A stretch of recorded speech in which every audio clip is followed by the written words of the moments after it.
नमस्कार. आज शनिवार दिनांक 3 जानेवारी. जाणून घेऊया आजच्या मुख्य 5 बातम्या.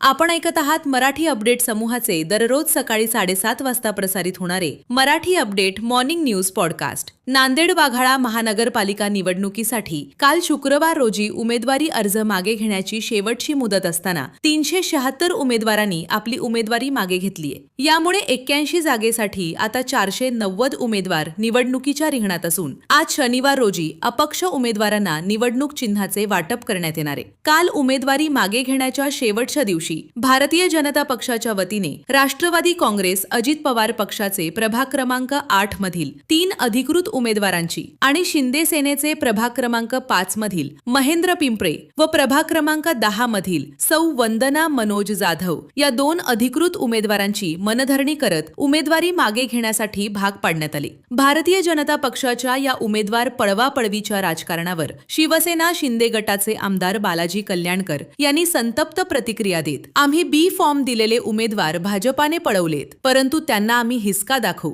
त्यांच्या कार्यक्रम करू अशा इशारा त्यांनी पत्रकार परिषदेच्या माध्यमातून दिलाय. विकसित भारत, विकसित महाराष्ट्र आणि विकसित नांदेड ही ठाम संकल्पना घेऊन भारतीय जनता पार्टीच्या वतीने निवडणूक प्रचाराचे रणशिंग फुंकण्यासाठी दिनांक 5 जानेवारी रोजी गोकुळनगर येथील इंदिरा गांधी मैदान येथे मुख्यमंत्री देवेंद्र फडणवीस यांच्या जाहीर सभेचे आयोजन करण्यात आले, अशी माहिती नांदेड शहर भाजपाच्या वतीने देण्यात आली आहे. निष्ठावंतांवर झालेल्या अन्यायाविरोधात जनतेच्या दरबारात जाऊन निष्ठावंतांचा प्रतिनिधी म्हणून निवडणूक लढवू आणि विजयानंतर परत भाजपामध्येच कार्य करू असा पत्र प्रपंच करत बंडखोरी करणाऱ्या धर्मभूषण दिलीप ठाकूर यांची भाजपाने मनधरणी करत थेट नांदेड महानगर जिल्हा सरचिटणीसपदी त्यांची नियुक्ती केली आहे. प्रदेशाध्यक्ष रवींद्र चव्हाण यांच्या मान्यतेनुसार माजी मुख्यमंत्री खासदार अशोकराव चव्हाण यांच्या हस्ते त्यांना नियुक्तीपत्र देखील देण्यात आले. दररोज सकाळी 7:30 वाजता Marathi update morning news podcast ऐकण्यासाठी मराठी अपडेट पॉडकास्ट YouTube चॅनलला सबस्क्राईब करा. धन्यवाद.